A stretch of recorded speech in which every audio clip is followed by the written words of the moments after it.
بسم اللہ الرحمن الرحیم. فرمایا کہ بڑی ضرورت اس کی ہے کہ ہر شخص اپنی فکر میں لگے اور اپنے اعمال کی اصلاح کرے. آج کل یہ مرض عام ہو گیا کہ عوام میں بھی اور خواص میں بھی کہ دوسروں کی اصلاح کی فکر ہے، اپنی خبر نہیں. ہر آدمی چاہتا ہے دوسرا ٹھیک ہو جائے، دوسرا ٹھیک ہو جائے. جب بھی ہم آپس میں بیٹھتے ہیں اور تبصرے اور تجزیے کرتے ہیں تو دوسروں کی خامیاں، ان کے تذکرے ہو رہے ہو. یہ احساس بہت کم ہے کہ کچھ کمیاں میرے اندر بھی ہیں اور مجھے اس کی اصلاح کی ضرورت ہے، اور اپنی اصلاح دوسروں کی اصلاح سے مقدم. دوسروں کی اصلاح تو میرے اختیار میں نہیں، اپنی اصلاح تو اپنی اختیار میں ہے. چلو ایک ہی چراغ جل جائے، روشنی شروع ہو، انشاءاللہ پھر اسی سے روشنی پھیلنا شروع ہو جائے گی. بڑی ضرورت اس کی ہے کہ ہر شخص اپنی فکر میں لگے اور اپنی اعمال کی اصلاح کرے. آج کل یہ مرض عام ہو گیا کہ عوام میں بھی اور خواص میں بھی کہ دوسروں کی اصلاح کی فکر ہے، اپنی خبر نہیں. اپنی اصلاح کی ایک صورت یہ بھی ہے کہ جب کوئی مرض یاد آ جائے تو اس کو فوراً نوٹ کر لے، اور اگر ایک ہفتے تک بھی اس کی وہ زائل نہیں ہوا تو پھر اپنے مربی کو بتائے، اپنے مصلح کو بتائے جس سے اس کا تعلق ہے، پھر اس سے رہنمائی لے تو پھر فائدہ ہوتا ہے. اچھا مصلح یا مربی غیب تو نہیں جانتا، اس کو تو بتانا ہی پڑے گا، جیسے طبیب کو بتانا پڑتا ہے. ہاں جب طبیب اپنے فن میں ماہر ہوتا ہے تو پھر وہ صحیح رہنمائی کرتا ہے. طبیب کا فن میں ماہر ہونا ضروری ہے. اگر زیادہ نیک نہ بھی ہو تب بھی اس کا طب کا فائدہ کس کو ہوگا؟ مریض کو ہوگا. اس کے طب کا فائدہ کس کو ہوگا؟ مریض کو ہوگا. اسی طرح اگر یہ مربی بہت بڑا بزرگ نہیں ہے اور اعلیٰ درجے کے تقوی پر نہیں فائز لیکن صاحب فن ہے، تب بھی روحانی بیمار کو فائدہ ہوگا اور اس کو نفع ہوگا. لیکن رہنمائی کے لیے بتانا ضروری کہ میرے اندر یہ کمزوری ہے، اور بتانے کے ساتھ ساتھ اتباع بھی ضروری، اطلاع بھی ضروری ہے اور اتباع بھی ضروری ہے. اور اس اتباع اور اطلاع کے لیے پہلی بنیادی چیز کیا ضروری ہے؟ اعتقاد. کہ یہ بھی اعتقاد ہو کہ اس سے مجھے بہت فائدہ ہوگا اور یہ میرا بہت خیر خواہ ہے. تو اگر یہ اعتقاد بھی ہے اور یہ اطلاع بھی ہے اور پھر اتباع بھی ہے تو پھر اس مصلح سے اور اس مربی سے نفع ضرور ہوتا ہے، پھر اس صحبت سے پورا فائدہ ہوتا ہے.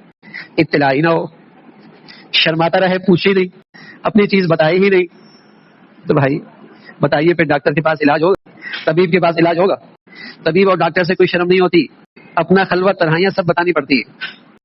لیکن اعتقاد ہونا کہ یہ مجھے شرمندہ نہیں کرے گا، یہ میرا راز فاش نہیں کرے گا، ہاں یہ مجھ سے نفرت نہیں کرے گا، اس سے میری حقارت اس کی نظر میں نہیں ہوگی، یہ اعتقاد بھی ہو. ظاہر ہے اگر یہ اعتقاد نہیں ہے تو اپنی تنہائیوں کی اور اپنی کمزوریوں کی اور اپنی خلوت کی باتیں طبیب کو کہاں بتائے گا؟ تو یہ اعتقاد بھی ضروری ہے اور یہ اطلاع بھی ضروری ہے. اور صرف اتباع اور صرف اعتقاد اور اطلاع کافی نہیں. ہم نے نسخہ دے دیا اور انہوں نے جا کر الماری میں رکھ دیا، استعمال نہیں کیا.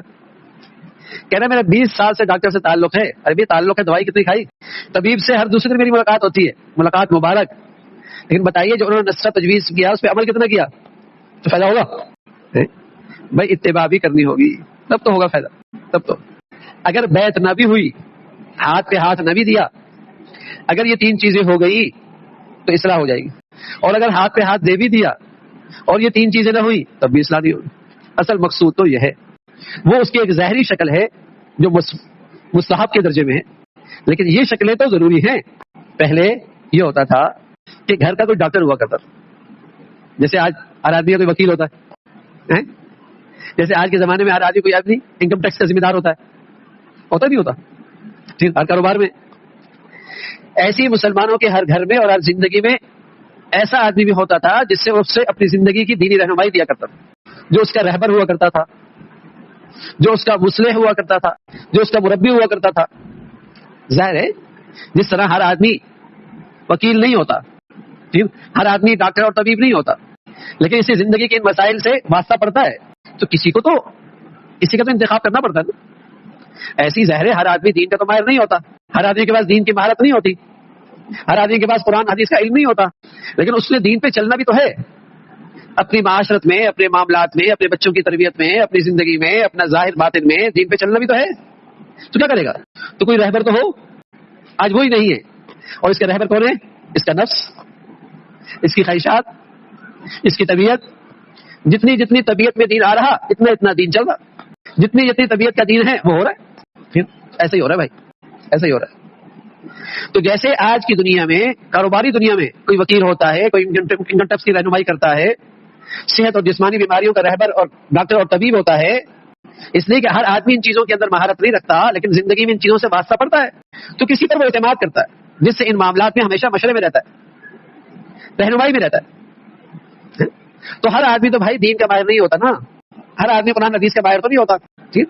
تو ایسی مسلمانوں کی زندگیوں میں کوئی دین کے معاملے میں اس کا بڑا ہوا کرتا تھا، جس کے ہمیشہ یہ مشورے میں رہا کرتا تھا، جس کی ہمیشہ یہ سرپرستی میں رہا کرتا تھا، ہمیشہ اس کی رہنمائی میں رہا کرتا تھا، اور اس کو اس پر اعتقاد ہوتا تھا، اپنے معاملات کی اطلاع کرتا تھا، اور پھر اس کے تجویز کردہ نسخوں کی اتباع کیا کرتا تھا، تو فائدہ ہوتا تھا، فائدہ ہوتا۔ اب نہیں رہا یہ، اور جب آج نہیں ہے تو یقین جانیے آج دین کا حال اچھا نہیں ہے۔ کہیں فکری گمراہیاں ہیں، کہیں سوچ کی گمراہی ہے، کہیں افکار خراب ہیں، کہیں نظریات میں گمراہی ہے، اور کہیں باطن کی روحانی بیماریاں ہیں، خاص طور پہ ظاہری اعمال تو آدمی بغیر رہبر کی بھی ظاہری زندگی میں آدمی دین پہ آ جاتا ہے، ظاہری زندگی میں جیسے ایک آدمی نمازی نہ اور حرم جائے تو نمازی بن جاتا ہے نا، اس کے لیے رہبر کی اتنی ضرورت نہیں ہوتی، اس وقت ماحول مل جائے تو داڑھی بھی آ جاتی ہے، ٹوپی بھی آ جاتی ہے، نمازی بھی ہو جاتا ہے، روزہ بھی رکھ لیتا ہے، وہ ساری چیز آ جاتی ہے۔ لیکن یہ باطن کی جو بیماریاں ہیں، کبر ہے، حسد ہے، کینہ ہے، حب مال اور حب جاہ ہے، یا افکار اور سوچ کی جو گمراہیاں ہیں، ٹھیک ہے نا، یہ گمراہیاں بغیر کسی رہبر کے اور بغیر کسی بڑے کی اعتقاد اور عظمت اور احترام کے یہ سوچ نہیں بدلتی، یہ نہیں بدلتی۔ تو فرمایا کہ بھائی مصلح کو اپنے مرض کی اطلاع بھی دینی چاہیے۔ لوگ کہتے ہیں حضرت ذرا توجہ فرما دیں، تو بس آپ کی توجہ سے کام بن جائے گا۔ تو بھائی اگر میری توجہ سے کام بنتا تو پیارا نبی تو ساری امت پہ توجہ ڈال دیتے، ساری ہدایت پہ آ جاتے، اپنے چچا پہ تو پتہ نہیں کتنی توجہ ڈالی ہوگی، ایسا نہیں ہوگا۔ ہاں جب اعتقاد ہوتا ہے، اطلاع ہوتی ہے، اتباع ہوتا ہے، پھر دل سے دعائیں بھی نکلتی ہیں، اور پھر وہ دعائیں توجہ بنتی ہے، اس کا پھر اثر ہوتا ہے، وہی توجہ ہوتا ہے۔ دل کی دعا کا نام توجہ ہے، لیکن یہ کس کے حق میں قبول ہوتی ہے؟ جس کے اندر خود بھی تو طلب ہو، خود بھی تو رجوع ہو، وہاں کام آتی ہے۔ بنجر زمین پر بہت ہی اچھا بیج بھی ضائع ہو جایا کرتا ہے، کیونکہ اس زمین میں صلاحیت ہی نہیں ہے، توجہ وہاں کیا کام کرے گی؟ وہاں توجہ نہیں کام کرے گی۔ تو اس زمین کے اندر کچھ صلاحیت تو ہو، طلب ہو، اطلاع ہو، اعتقاد ہو، اتباع ہو، پھر اس پر بیج ڈالا جائے تو زرخیزی آئے گی، نفع ہوگا، پھر فائدہ ہوتا ہے۔ فرمایا توجہ مرشد اس وقت نافع ہوتی ہے جب اس کی اطاعت کی جائے اور اس کے بتلانے کے موافق عمل بھی کیا جائے، اپنے کو اس کے ہاتھ میں مردہ بدست سے زندہ کر دیا جاوے کہ وہ جس طرح چاہے تم میں تصرف کرے، اس کے بعد توجہ کام آتی ہے، اور پھر یہ واقعی کیمیا ہوتی ہے، پھر واقعی کیمیا ہوتی ہے۔ فرمایا اندھا مادر ذات کو کیا خبر، نظر کسے کہتے ہیں، روشنی کیسی ہوتی ہے، اس طرح جن کی باطنی آنکھیں چوپٹ ہو جائیں وہ باطنی دولت کی حقیقت کو کیا سمجھے۔ جیسے کوئی آدمی مادر ذات اندھا پیدا ہو، وہ کیا جانے روشنی کیا ہوتی، وہ کیا جانے نظر کس کا نام ہے۔ تو ایسی جو باطنی روشنی سے محروم ہیں انہیں کیا پتا کہ باطن کی روشنی کیا ہوتی اور باطن کی کیا دولت ہوتی۔ اتقوا فراست المؤمن فانه ينظر بنور اللہ، مومن آدمی کی فراست سے بچو، وہ تو اللہ کے نور سے دیکھتا ہے، نور سے دیکھتا۔ اب یہ باطن کی روشنی بڑھتی بھی ہے گھٹتی بھی ہے، بڑھاتی ہے تقویٰ اور گھٹاتی ہے گناہ کی ظلمت، گناہوں کی ظلمت اس باطنی روشنی کو ختم کر دیتی، اور تقویٰ اور پرہیزگاری اس روشنی کو بڑھاتی رہتی۔ تو ہر آدمی تو تقویٰ نہیں سمجھ سکتا، اس کو پتہ ہی نہیں ہوتا کہ کس سے بچنا ہے اور کتنا بچنا ہے، اور کسی چیز کے کرنے کی کیا حد ہے اور شریعت کے کیا حدود ہے، پتہ ہی نہیں ہے۔ تو جب پتہ نہیں ہے تو زندگی میں پھر کون ذمہ دار ہوتا ہے؟ تو بڑا ہوتا ہے، جس سے آدمی پوچھ کے چلتا ہے۔ دوائیاں تو بہت پڑی ہوئی ہیں، لیکن اس دوائی کے بارے میں، مقدار کے بارے میں کون بتائے گا؟ جو اس فن کا ماہر ہوگا۔ یا آپ نے میڈیکل اسٹور سے لیا اور کھانا شروع کر دیا، وہاں تو آپ رہنمائی ضروری سمجھتے ہیں کہ میاں کتنی دوا تجویز ہونی چاہیے، کیا مقدار ہونی چاہیے، کتنے اوقات ہونی چاہیے، کب تک کھانی چاہیے، اس کے لوازمات کیا ہے، پرہیز کیا ہے، ہوتا ہے۔ تو ایسی زندگی میں تقویٰ، ٹھیک ہے نا، تو پتہ تو ہو میاں شریعت ہے کیا، اور اس وقت شریعت کا یہ حکم کیا ہے، اس کی حد کیا ہے۔ تو جب تک یہ چیزیں پوچھ کے عام مسلمان نہیں کرتا وہ تقوی پہ نہیں چلتا۔ بس اوقات تقویٰ گلابی ہو جاتا ہے۔ کیا ہو جاتا ہے بھائی؟ گلابی کا تقویٰ کیا ہے کہ ایک آدمی لمبا کرتا پہنا ہوا تھا اور نیچے کچھ نہیں پہنا ہوا تھا، اب سامنے بد نظری ہو رہی تھی، اس نے کرتا اٹھایا اور آنکھوں کے سامنے رکھ دیا۔ یہ ہے جب دین کی سمجھ نہیں ہوتی تو مستحب کی خاطر آدمی حرام کر رہا ہوتا، یہ ہوتا ہے۔ اپنے خیال میں وہ سمجھتا بڑا تقویٰ ہے، اپنے خیال میں سمجھتا بڑا پرہیزگار ہے، سنت کی خاطر فرض چھوڑ رہا ہوتا ہے۔ جو چیز جائز ہوتی ہے اور ایک آدمی جائز کام کر رہا ہے اور یہ اس پہ نکیر کر رہا ہے، یہ اس کی غیبت کر رہا ہے اور حرام کا ارتکاب کر رہا ہے۔ مثلا ایک آدمی ہے کھڑے ہو کے پانی پی رہا ہے، اب یہ اتنا بڑا بزرگ ہے اور کھڑے ہو کے پانی پی رہا ہے، اب اس نے کوئی گناہ نہیں کیا اور اس نے گناہ کر لیا جو اعتراض کر رہا ہے اور یہ سمجھ رہا ہے میں بہت بڑا بزرگ ہوں، بڑا متقی ہوں۔ تو جب تک آدمی دین کی اور شریعت کے بارے میں رہنمائی نہیں لیتا اس کا تقویٰ نہیں ہوتا، تو بیچارے کو پتہ ہی نہیں ہوتا کہ شریعت کی حل کیا ہے اور شریعت میں اس کا حکم کیا ہے۔ اس لیے ہمارے بزرگ عام آدمیوں کو 6 نمبر دیتے کہ اس کے درمیان میں رہنا، ہاں اس میں بڑی خیر ہے، اس لیے کہ اس کے اندر استعداد اتنی ہے، اس سے باہر نکلے گا تو غلطی کرے گا۔ تو قدم قدم پہ جب آدمی رہنمائی لے گا، کوئی اس کی زندگی میں کی سرپرستی کرے گا، تب تو یہ کچھ چل پڑے گا، ورنہ تو میرے عزیزوں بہت مشکل، ورنہ اپنی طبیعت کا دین ہوگا، بس اپنی خواہشات کا دین ہوگا۔ بس اوقات یہ مستحب کو اتنی اہمیت دے گا جیسے فرض، اور فرض کو اتنی بھی اہمیت نہیں دے گا جتنا ایک نفل کا ہوتا ہے۔ جانتا نہیں نا بیچارہ، جانتا نہیں، ٹھیک دیکھنے میں آتا ہے، عمرہ کرے گا اور دوران سفر فجر کی نماز چھوڑ دے گا، سبحان اللہ، نفل کرنے نکلے تھے اور فرائض چھوڑ رہے اور خوش ہے میں تو ہر رمضان میں عمرہ کرتا ہوں۔ تو یہ ساری کمزوریاں اس لیے ہیں میرے عزیزوں کہ دین والوں کو دین کی زندگی میں کسی کو رہنما نہیں بنایا، کسی پہ اعتماد نہیں کیا، کسی کو اپنی زندگی کی اطلاع نہیں دیتا اور اتباع نہیں کرتا۔ فرمایا اللہ تعالیٰ کے محبوب بننا چاہو تو اعمال میں ہمت کر کے شریعت کے پابند رہو۔ ہاں ہمت کرنی ہوگی اور شریعت کی پابندی کرنی ہوگی، ظاہراً بھی اور باطناً۔ اب شریعت تو میں جانتا نہیں تو کیا کرنا پڑے گا؟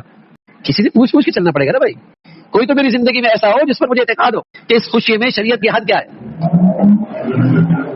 اس غمی میں شریعت کی حد کیا ہے، اس معاملے میں شریعت کی حد کیا ہے۔ تو اللہ تعالیٰ کا محبوب بننے کے لیے تو شریعت پہ ہمت کے ساتھ عمل کرنا ہوگا، ظاہراً بھی اور باطناً بھی۔ اور باطن کا معاملہ اس لیے سنگین ہے کہ ان بیماریوں کے ہر آدمی کو تشخیص بھی نہیں ہوتی۔ جیسے آدمی ظاہر میں بالکل جسمانی لحاظ سے ٹھیک ہوتا ہے، وہ تو جب ایکسرا ہوتا ہے تو پتہ لگتا ہے میاں، وہ تو جب ٹیسٹ ہوتے ہیں تو پتہ لگتا ہے میاں اندر کون کون سی بیماریاں ہیں۔ ایسی باطنی بیماریوں کا حال بھی ہے، ظاہری لحاظ سے وہ معلوم نہیں ہوتی۔ ظاہراً بھی اور باطناً بھی اللہ کی شریعت کی اتباع کرو، اللہ کیا کرو، یعنی کچھ وقت اللہ کی ذکر کے لیے خاص کر لو، چاہے 10 منٹ کیوں نہ ہو، لیکن کچھ وقت ایسا ہو جو آپ اور اللہ بس ہو، اذکار، اور اہل اللہ کی صحبت میں جایا کرو تاکہ احساس باقی رہے، تاکہ نیک لوگوں کی صحبت میں آدمی کا ایکسرا ہوتا ہے کہ آدمی کو اپنی بیماریوں کا احساس ہونے لگتا ہے، اس صحبت میں جا کر اپنی کمزوریوں کا احساس ہونے لگتا ہے، یہ ایکسرا ہوتا ہے۔ اگر ایسی صحبت نہیں تو وہ اس کے لیے مفید بھی نہیں، وہ مشین خراب ہے۔ نیک صحبت کا اصل مقصد یہی ہے کہ آدمی کو اپنی کمزوریوں کو نظر آنے لگے، احساس ہونے لگ جائے، یہ اور ان کی غیبت میں یعنی ان کی ادب موجودگی میں جو کتابیں وہ بتائے ان کو پڑھا کرو۔ پھر کتاب بھی صحبت کے قائم مقام ہوتی، کتاب بھی صحبت کے قائم مقام۔ اللہ تعالیٰ بھائی دین کی صحیح سمجھ نصیب فرمائے، استقامت نصیب فرمائے۔ اللهم لك الحمد كله ولك الشكر كله، اللهم انا على ذكرك وشكرك وحسن عبادتك، اللهم انا على ذكرك وشكرك وحسن عبادتك، اللهم انا نسألك العفو والعافية في الدنيا والآخرة۔ یا ارحم الراحمین ہم سب کی ظاہری باطنی اصلاح فرما، یا ارحم الراحمین ظاہری شریعت پر بھی عمل کی توفیق نصیب فرما، باطنی لحاظ سے بھی دین پہ چلنے کی توفیق نصیب فرما، ہمیں روحانی جسمانی صحت نصیب فرما، ہر آنے والا دن ایمان صحت کے لحاظ سے بڑھیا نصیب فرما۔ یا ارحم الراحمین ہر قسم کے غلط جذبوں سے اور غلط اغراض سے اور نام و نمود سے اور ہر قسم کے ریا سے ہم سب کے باطن کو محفوظ فرما۔ یا ارحم الراحمین ہر عمل میں اخلاص نصیب فرما، صحیح نیت نصیب فرما، قدم قدم پہ ہماری مدد اور نصرت فرما، اپنے نیک لوگوں کی عظمت محبت نصیب فرما۔ یا ارحم الراحمین ظاہری باطنی فتنوں سے محفوظ فرما۔